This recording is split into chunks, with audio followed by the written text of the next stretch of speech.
যাকব তার 1 অধ্যায় 20 এবং 21। যাকব তার 1 অধ্যায় 20 এবং 21। এখানে বাক্য কি বলছে দেখো। হালেলুয়া। কারণ মনুষ্যের ক্রোধ ঈশ্বরের ধার্মিকতার অনুষ্ঠান করে না।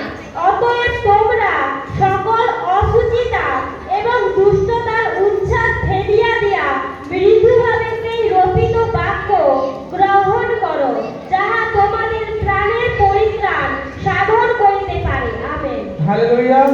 দেখো বাক্য বলছে ক্রোধে ধীর হও। যারা যারা রাগী, কথা কথা রাগ কতজনের হয়? হালুটা কার কার কথা কথা রাগ হয়? লজ্জা না কর, আজ বরদান নিয়ে যাবি আর রাগ কমে যাবে কৃষ্ণাশ্রী নামে।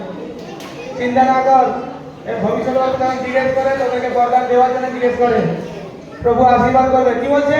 ক্রোধে ধীর হোক, কারণ মনুষ্যের ক্রোধ ঈশ্বরের ধার্মিকতার অনুষ্ঠান করে না। বাইবেল বলছে মনুষ্যের ক্রোধ ঈশ্বরের ধার্মিকতার অনুষ্ঠান করে না। তাহলে আজ থেকে সেই রাগ তোর মধ্যে থেকে দূর কর। কাকি কাকা রাগ ছিল, হাত রাগ হতো ঘন ঘন, যাদের রাগ হতো ঘন ঘন। আজকের এই বচন আমার জীবনে রাখ, প্রত্যেকজন নিজের জীবনে রাখ কি এই বচন দ্বারা পিতা আজ আমার সাথে কথা বলছে। আজ কলেজে ধরে ফেলেছে কয়েকজনকে, তাই না? আর কি বলছে 21-এ? অতএব তোমরা সকলে অসুচিন্তা এবং দুষ্টতার উচ্ছ্বাস ফেলিয়া দিয়া মৃদুতার ভাবে সেই রচিত বাক্য গ্রহণ করো, যাহা তোমাদের প্রাণের পরিত্রাণ সাধন করিতে পারে। হালেলুয়া। আজকে তোমাদের মধ্যে সেই বাক্য বীজ গুণা হচ্ছে। হালেলুয়া। সেই বাক্য তোমাদের কাছে আজকে আমি এখানে রোপণ করতেছি, পরমেশ্বর তার আত্মা দ্বারা রোপণ করতেছে। সেই বাক্য কি তোমাদের মধ্যে বৃক্ষতে পরিণত হবে? হ্যাঁ কি না? অসুবিধার বিষয় কি তোমাদের মধ্যে চেঞ্জ হবে? আজ থেকে কি রাগ দূরে সরবে? চলো, যতজন রাগ করে নিজের হৃদয়ে হাত রাখো, হাত রাখো। যাতে রাগ হয়, যাতে রাগ হয় হাত রাখো। আর দেখো পরমেশ্বরের অঙ্গীকার করো, চোখে বন্ধ কর। পিতা পরমেশ্বর, প্রভু আমার হৃদয়ের ভার আমি তোমার উপরে অর্পণ সমর্পণ করি। প্রভু তুমি আমাকে কন্ট্রোল করো পিতা। প্রভু আমার রাগে যদি তোমার ধার্মিকতা নষ্ট হয় পিতা, আমাকে সেই রাগ থেকে তুমি বাঁচাও পিতা পরমেশ্বর। আমি নিজেকে তোমার কাছে অর্পণ সমর্পণ করি পিতা। আমি জানি আমার পিতা, আমি যখন চাইছি তুমি আমাকে সেই বরদান আজ ফেলে দিয়েছো কিছু নামে। Amen, amen. দেখো আজ এখানে অনেক বড় আজকের বিষয় আমরা যদি দেখি, আজকে আমাদের জীবনে যদি আমরা দেখি, পরমেশ্বরের কাছে এসেছি কিন্তু আমরা রাগ থেকে সরতে পারি না। আমরা সেই রাগের সঙ্গে চলছি, আর রাগের সঙ্গে চলা ব্যক্তি কিন্তু মন্দতার সঙ্গে চলছে। হালেলুয়া। রাগ তোমার মধ্যে বাসা এখনো বেঁধে আছে, তো মন্দতা তোমার মধ্যে এখনো বাসা বেঁধে আছে। কারণ বাইবেল বলছে যে ব্যক্তি রাগী হয় সে কখনো পরমেশ্বরকে খুশি করতে পারে না। যে ব্যক্তি সর্বক্ষণ ক্রোধিত থাকে সে কখনোই পরমেশ্বরের অনুষ্ঠান করতে পারে না। দেখো, দেখানো ধার্মিকতা করার দরকার নেই। হালেলুয়া। অন্তর থেকে ভেতর থেকে পরমেশ্বরের সুসমাচারকে নিজের মধ্যে রেখে নিজে পরিচালনা করো। মনে রাখো, তুমি রাগী ব্যক্তি, তুমি কিন্তু পবিত্র আত্মার কাছে পাচ্ছ না। কারণ একটা ব্যক্তি রাগের মাথায় কি করেছে নিজেই জানে না। জানেন? জানি না। তাহলে তুমি যে রাগকে তুমি ক্যান্সেল করাও, রোজ ক্যান্সেল করাও। তোমার মধ্যে যে ক্ষমতা আছে, তোমার মধ্যে যে শক্তি আছে, অন্য কারোর মধ্যে নেই, তোমার কাছে আছে। কারণ পরমেশ্বর পিতা বাক্য দ্বারা বলে দিয়েছেন, প্রভু তোমার মধ্যে সেই অভিষেক করে দিয়ে গেছে। প্রভু যিশু সেই বরদান তোমার উপরে দিয়ে গেছে যিশু নাসির নামে। হালেলুয়া। আর নিজেকে কন্ট্রোল করো। প্রত্যেকটা সময় যখনই তোমার মধ্যে রাগ আসবে, যখনই তোমার মধ্যে রাগ আসবে, একটা বচন পুরো সর্বক্ষণ মনে করবে যে পরমেশ্বর প্রেম। যার মধ্যে প্রেম আছে তার মধ্যে পরমেশ্বর আছে, যার মধ্যে প্রেম নেই তার মধ্যে পরমেশ্বরের আত্মা নেই। হালেলুয়া। আর দেখো, কয়েক দিনের মধ্যে তোমার মধ্যে থেকে রাগ গায়েব হয়ে যাবে। কারণ এই অঙ্গীকার এমনি অঙ্গীকার নয়, এই অভিষেক যুক্ত অঙ্গীকার, এই সামর্থ্যের অঙ্গীকার। কারণ এই অঙ্গীকার করে তুমি পরমেশ্বরের সঙ্গে আলাপ করতেছ, পরমেশ্বরের সঙ্গে তুমি মিল মেকআপ করতেছ, পরমেশ্বরকে তোমার হৃদয় তুমি সঁপে দিচ্ছ। দেখো, আমিও কিন্তু প্রচুর রাগী ছিলাম, কারণ একটা কথা মাটিতে করতে দিতাম না। আমাদের বিষয় যদি ভালো করে জানতো আমাদের স্ত্রীরা ভালো করে বলে দিত, কিন্তু পরমেশ্বরের আশীর্বাদ প্রভু আমাদের চেঞ্জ করেছে। আমাদের অনেক জেদ ছিল, অনেক রাগ ছিল, যেটা বলবো সেটা। কিন্তু এখন দেখো প্রভু আমাদেরকে পরিবর্তন করে দিয়েছে, প্রভু আমাদেরকে চেঞ্জ করে দিয়েছে, প্রভু আজ যাজক করে দান করেছে, কারণ কি তার কার্যবাহী করার জন্য। হালেলুয়া। আমার বাড়ি থেকে তো ভাবছে এখনো রাগ দেখায়, ওরা রাখি। হালেলুয়া। একটু একটু শাসন করতে হয়, তাই না? নাহলে শিক্ষা হবে কি করে? দেখো তোমরাও সেরকমই রাগ। একটা জিনিস দেখো, শিক্ষার যে রাগ, এই জিনিসটা কিন্তু আলাদা মাত্র। একটা মা তার শিশু সন্তানকে সেটা শাসন করে, সে রাগটা কিন্তু আলাদা, সেটা ক্ষণিকের জন্য। তারপরে কিন্তু তার মনে অনেকটা প্রেম আর জায়গা করে কি করে না?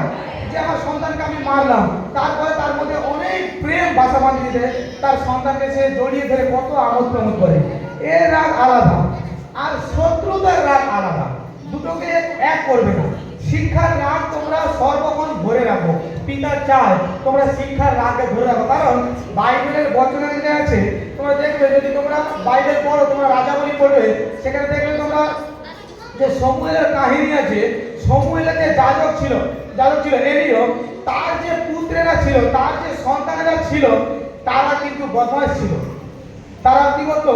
তারা যত মেয়ে যেত তাদের সঙ্গে বলাৎকার করতো, এবং পরমেশ্বরের যে নৈবেদ্য যেত রান্না হতো, সেগুলো থেকে তারা উঠিয়ে রেখে তারা তাদের খেত। কিন্তু এলিও এতটাও শাসন করতো না।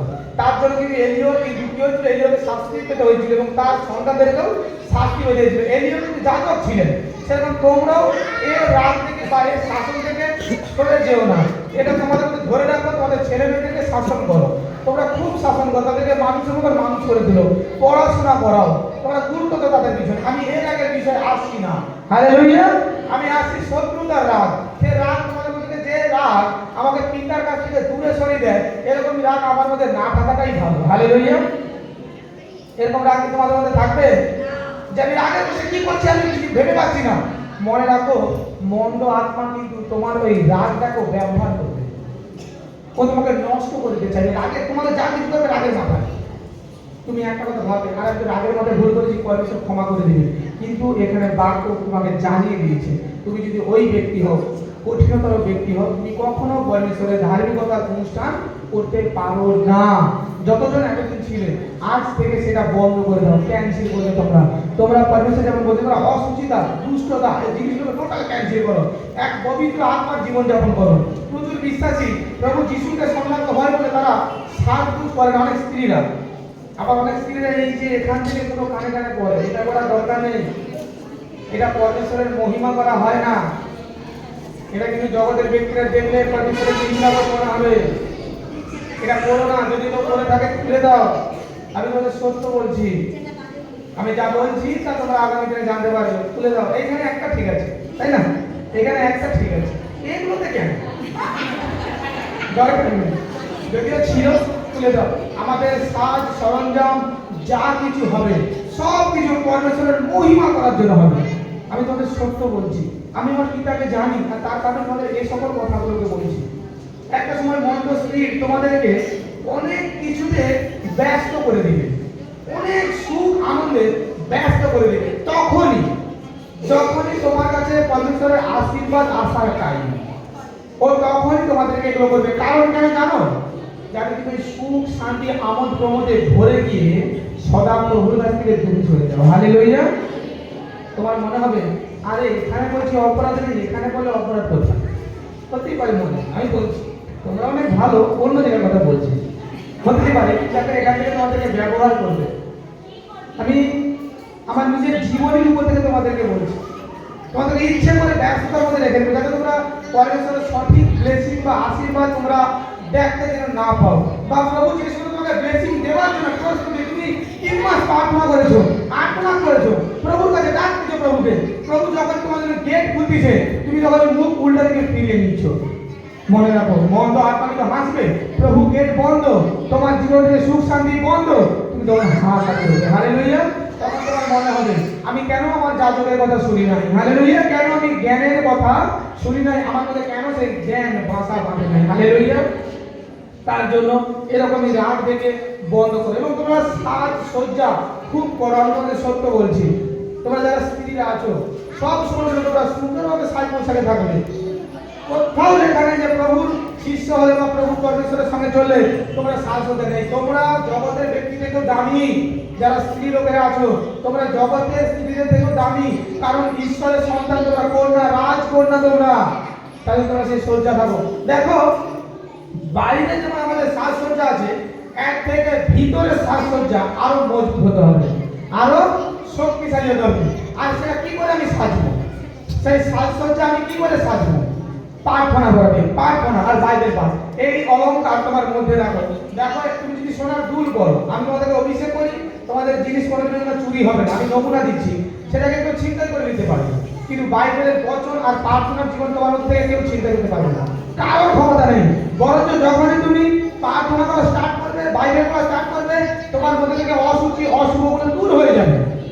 তুমি যখনই পরমেশ্বরের কথা ছাড়া কারোর কথাতে গুরুত্ব দেবে না, প্রধানতা দেবে না, মনে রাখো মন্দ আত্মা একদিন তোমার থেকে দূরে চলে যাবে। তোমার মধ্যে একটা স্পিড কাজ করবে, সর্বপ্রথম একটা জোশ কাজ করবে। একটা সময় এমনও হবে তুমি খুব প্রার্থনা করতেছো, খুব বাইবেল পড়তেছো, খুব মন প্রাণ দিয়ে গীত করতেছো। দেখো আজকে যে গীত আমি করেছিলাম শুনেছিলেন? এই গীত কিন্তু আমার ডায়েরিতে লেখা নেই। এই গীত আত্মা দ্বারা হয়েছিল, এই গীত এখন গাইতে বলে আমি পারবো না। এই পরমেশ্বর তর্ক হয়েছে পবিত্র আত্মা। যখন দেখি পবিত্র আত্মা দেখাচ্ছে কি পরমেশ্বরের সিংহাসন, আমার পিতা যিশু, তার পিছনে সেই জ্যোতি, তখন এই গীত ভেতর থেকে এসেছিল। হালেলুয়া। সেটা তোমাদের মধ্যে আবির্ভাব আসে। এই আবির্ভাব তখনই আসে পরমেশ্বরের বরদান যখন তোমার ভিতরে থাকবে, অন্য ভাষা তোমার কাছে আসবে, যে ভাষা তুমি বুঝতে পারবে না। হালেলুয়া। কখন আসবে? তোমার মধ্যে যখন তুমি রাগকে দূর করবে। তুমি চেষ্টা করো, পারবে, একদিন পারোনি, দুদিন পারোনি, তুমি তোমাকে তো ইচ্ছে করে রাগানোর চেষ্টা করছে, কোনো দিন থেকে তোমার রাগ হচ্ছে, তুমি চুপ থাকো, দূরে সরে যাও। নিজেকে শান্ত শিষ্ট করো, যে আমি কিভাবে এগুলো করেছি, আমি আমার টেস্ট করে দিচ্ছি। আমি ভাবতাম কি, আমি যদি রাগ করি পবিত্র আত্মা আমার কাছ থেকে অন্য কারো কাছে চলে যাবে। আমি এই চিন্তা বারবার করতাম। আর এতটাই পরমেশ্বরকে প্রেম করি, এতটাই ভালোবাসি, পিতা তুমি না থাকলে আমার জীবনটাই বৃথা। কারণ যদি পরমেশ্বর চলে যায় আমার রাগের কারণে, দরকার নেই রাগই করবো না, যেটা বলে সেটাই হোক, রাগই করবো না। দেখো পরমেশ্বর কি করলো, আমাকে সেখান থেকে সেই জায়গা থেকে সরিয়ে নিয়েছে, পিতা এক সাইড করে নিয়েছে, আর পিতা আমাকে একটা রাজ্য দিয়েছে, সেই রাজ্যে তোমরা ভরপুর হচ্ছে যিশু নামে। হালেলুয়া। দেখো অনলাইনে দূর দূর থেকে মানুষরা দেখে, যারা লাইভ দেখে শুক্রবার তোমরা জানবে কত ব্যক্তির ভবিষ্যৎবাণী হয় লাইভে, তারা এখানে সাক্ষ্য দেয় লাইভে, কত দূর দূর থেকে দেখছে, মুম্বাই, উড়িষ্যা, বর্ধমান, রাজস্থান, হায়দ্রাবাদ, পুনে, বিহার, ছত্তিশগড়, পাঞ্জাব, এত জায়গা থেকে মানুষের, এবং ভারতের বাইরে থেকেও দেখে। দেখো কেন? কারণ পরমেশ্বরের রাজ্য দিয়েছি তোমাকেও, আগামী দিনে সেই রাজ্য দেবে পরমেশ্বর, আগামী দিনে সেই চমৎকার তোমার জন্য পরমেশ্বর করাবে, যদি তোমার মধ্যে থেকে রাগ তুমি দূর করতে পারো আর প্রেমকে তোমার মধ্যে তুমি অধিষ্ঠান করতে পারো। দেখো পরমেশ্বর তোমার মধ্যে সেই চমৎকার করাবে যিশু নাসির নামে। আমেন।